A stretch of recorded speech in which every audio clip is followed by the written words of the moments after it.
Hey guys, welcome to another video and welcome to another tag video. I saw my friend Katie Marie and Karen Harris film a collab video together and I found a new YouTuber through that collab video.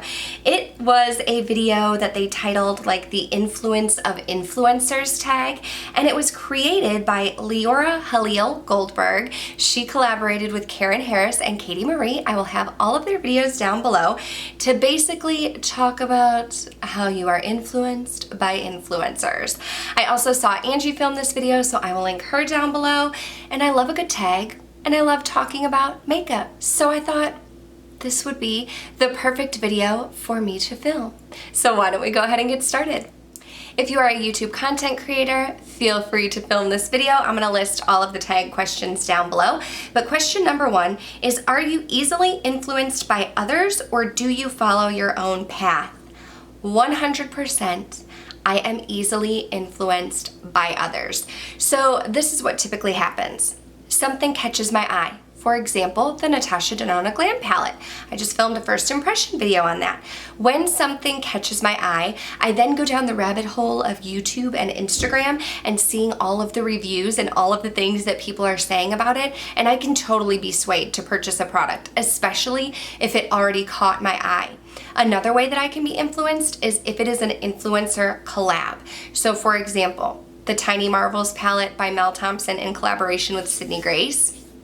Yeah, that's not typically a color story that I would go for. I'm much more of a neutrals gal, but and initially when I did see it, I was like, okay, no, I'm not gonna get the palette. But then I watched Mel's video and I love Mel Thompson, and so I was like, okay, like I wanna support her, and I actually do really enjoy the palette. There are some beautiful shades in there, but yeah, no, I can be influenced for sure.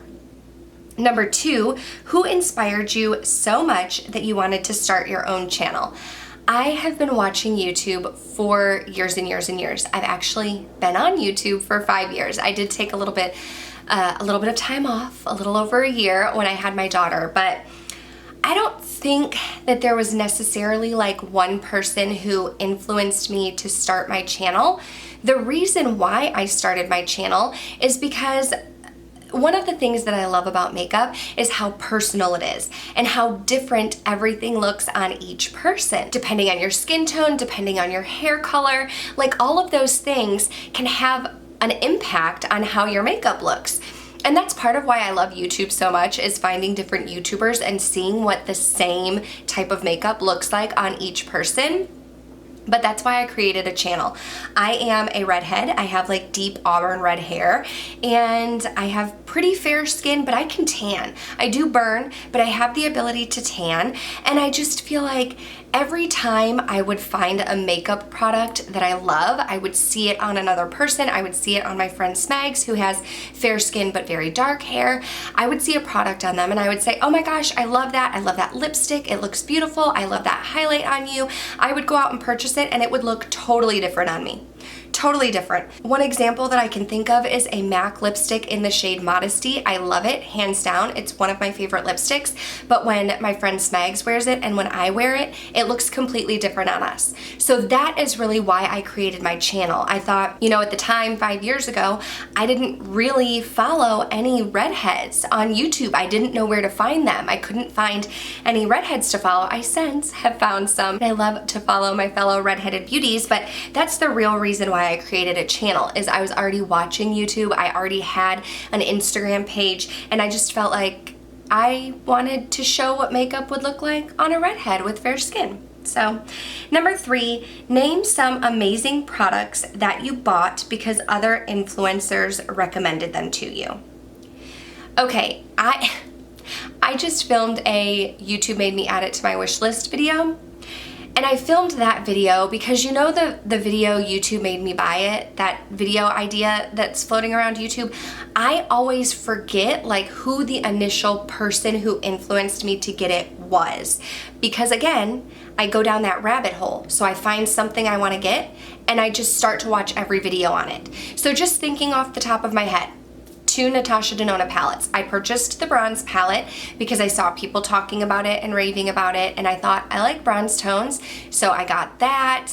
I want to get the glam palette initially I saw the Glam palette and I was like, oh no, I'm not into cool tones. I'm not gonna get that palette. Again, went down the rabbit hole. Everybody seemed to love it. My best friend Smegs had the palette. I borrowed it from her. I now wanna pick it up.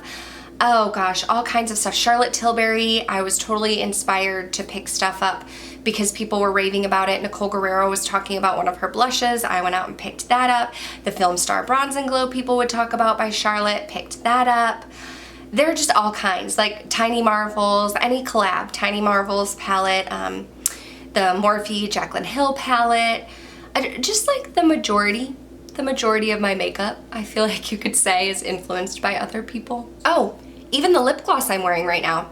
I have the liquid lipstick in Manila by Ofra on my lips, but I topped that with the Marc Jacobs Sugar Sugar lip gloss, and yeah, Jaclyn Hill talked about that years ago. Now I have it in my collection. Number 5, who are your favorite influencers or channels whose opinions and recommendations you trust unconditionally?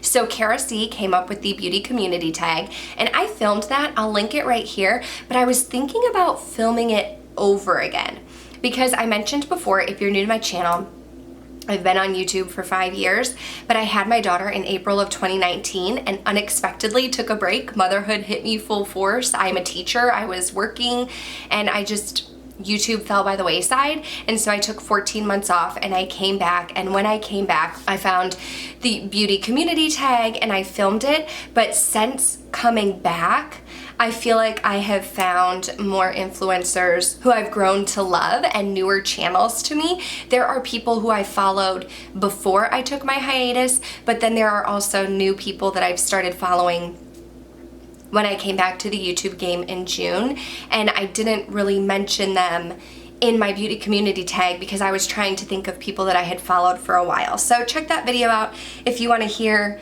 about some YouTubers who I know and love, but I've been thinking about filming that again. Number 6, is FOMO a thing in your life?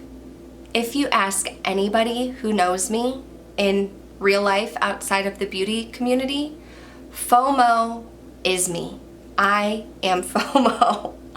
If you don't know what FOMO is, it's fear of missing out. I love to be included in everything, and I totally have FOMO. If there's a product that everybody is talking about, I want in on it. If there's a place where all of the beauty YouTubers are going, like, I want to be there. I've always wanted to go to like IMATs and stuff like that, and I've never had a chance to go. But yeah, no, FOMO's like real for me, like in real life, beauty related, in everything. Like I love to be included, okay? I am a people person. I am an extrovert. I love to be included.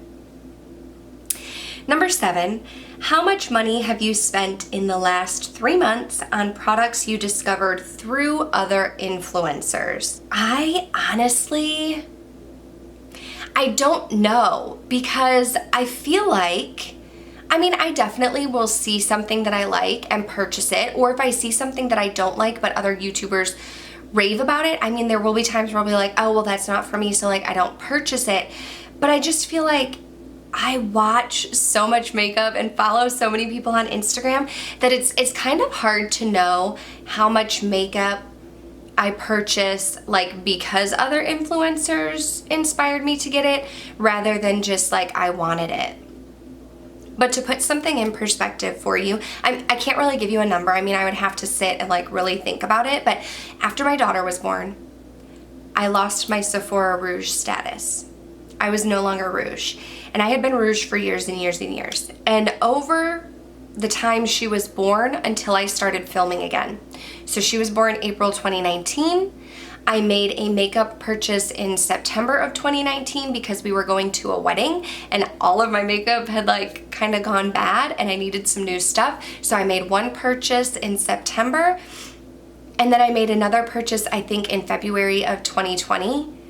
But those were like the first 2 times that like I purchased makeup after my daughter was born. And then when I got back into YouTube in June, that's when I started like wearing makeup more and getting back into makeup. And really, the real reason why I didn't really pay too much attention to makeup is I was breastfeeding and working and taking care of my daughter. And so I just had a lot going on. So I wasn't really wearing makeup. I wasn't paying attention to YouTube or social media. And so when my breastfeeding journey ended and I got more into makeup and summer hit and I had a little bit more time, that's when I started getting into everything again, and I'm rouge again. Don't tell my husband, but I hit rouge. So if that gives you a clue as to how much money I have spent on makeup, there you go. But I don't know if it was influenced by other influencers or just because I wanted it. Have you ever bought something you didn't initially want to buy because another influencer convinced you had to have it? And if so, what is it? Well, yes. Funny that you ask this. So Pure did a collaboration with Raw Beauty Christy, who I love. I think she's amazing. They came out with a two-sided palette. One side is more neutral, one side is colorful. When I initially saw it, I was super excited for Christy because, like I said, I love her. I've been following her for years and years. I think she is amazing. But looking at the palette, I was like, yeah, I would use the neutrals, but like I have neutral shades like that, and I don't think I would ever dip into the colors. So I was like, this really, I should pass on this. I should not get this collab. So it was gonna be a pass for me. And then I watched her video and I heard her talking about it and I saw other videos of people talking about it and how much they loved it. And then I purchased it. And after some time had passed and the chatter died down, and her release came and went, and it actually made it to me in the mail, which was like over a month after ordering it. I got the palette and I thought I should have stuck with my initial feeling of this palette is not for me, but I wanted to support Christy. So I mean, I don't regret it because I was able to support her, but I am taking the palette and doing a giveaway with it. So if the giveaway is live, I'll link that right here. If it's not live, I won't put it right there. But yeah, that giveaway is gonna go until like October 17th. So if you catch this video before then, click that link, go check out the giveaway. But I decided I would give that palette to someone who would get more use out of it than I would. Number 9, what's the most important thing you have learned by watching other influencers? I think one of the things that I would consider like one of the most important things that I've learned about watching other influencers is just like to remember that makeup is so personal and so individual. Like there's not a right way to do something or wrong way to do something. Makeup is a form of art. It is a form of expression and it's personal. And so what you like is what you like, and there's nothing wrong with that. Someone else may love it, someone else may not like it. Like we were talking about earlier, makeup looks different on people depending on your skin tone, depending on your hair color, depending on your eyes. And so I think the thing that I've picked up from watching YouTube all of these years, from being on YouTube and making friends with other YouTubers, is just like makeup is personal. Like just enjoy it. It's supposed to be fun. It is an outlet for us. I know a lot of the YouTubers that I'm friends with on here, they talk about how makeup is like an outlet for them. And so it's just, let it be your own thing. Let makeup and beauty be your own thing, and don't let anybody tell you that you can't do whatever you want to do with your makeup, because it's art. It's do you. Do you. Number 10, do you watch the kind of content you create, or do you go for something different, and why? No, I watch beauty videos. I don't really watch anything else on YouTube other than beauty videos. So like all of the people that I'm subscribed to have beauty channels, but I do like to watch people who have like different makeup preferences. Like Angelica Nyquist, Katie Marie, they love super colorful makeup, and I am a neutrals girl through and through. And so I do like to watch content creators who maybe have different views or different feelings about things because I think it's really interesting, but I watch beauty videos. Number 11, if you could influence a large number of other influencers to try one thing that's really important to you or works well for you, what would it be? Well, that's a really long question, but I think it is talking about a makeup product that I could influence other people to get. Let me think about that for a minute. So I feel like this one was a little tricky because depending on your skin tone and your hair color, if I recommend like a lipstick or a blush or a bronzer, it won't work for everybody. And I want to share something that everybody could use, and so I'm gonna go with MAC Fix Plus.